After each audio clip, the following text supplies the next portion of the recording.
Hey, buddy. What do you think of this spot? Pretty awesome.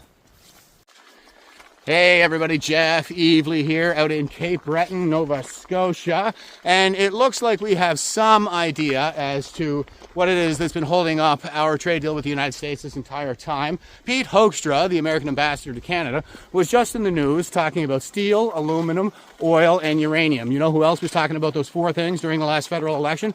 This handsome PPC candidate right here. And you know who used to agree with me and Hoekstra? Mark Carney. At least when he was head of the Bank of Canada from 2008 until 2013, he testified in Commons Committee that what Canada needs to do to grow its economy is develop our oil refining and pipeline capability. Then he went on to become head of the Bank of England, where he brokered a deal between the Bank of England and the Bank of China. And then he went on to be the head of Brookfield, where he went to China and met with a high-profile real estate tycoon who is also on the political consultation committee that Sam Cooper just testified in Commons Committee yesterday is known to the CIA to be part of the United Front Work Department. And this is how they operate. They woo our investors, get them in bed with them.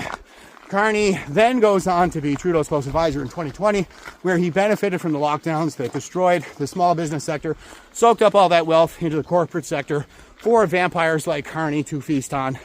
And then in 2021, he writes a book called Values, where all of a sudden he's a climate zealot. So he went from being the Bank of Canada in the 2010s advocating for oil to in 2021 being a climate zealot. So what changed? Well, he's going to get rich off the green agenda, and he's going to get rich off of all that foreign oil that he's invested in the United States, Nigeria, and Brazil. And now Slug Ford is coming out and saying that Carney knew about that disinformation campaign that he was running into the United States to mislead the public on Ronald Reagan's position on tariffs. So I'm left begging the question here. Now, was it really Slug Ford who screwed this all up for us?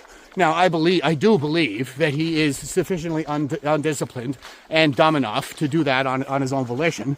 But Carney maybe let that slide in the hopes that it would be Ford who ends up taking the fall. And Donald Trump would go after Ford in a situation like this. But it appears that if what Hoekstra is saying holds true, then this deal was on the table and already pretty much dead because our side wouldn't take it. And who stands to benefit?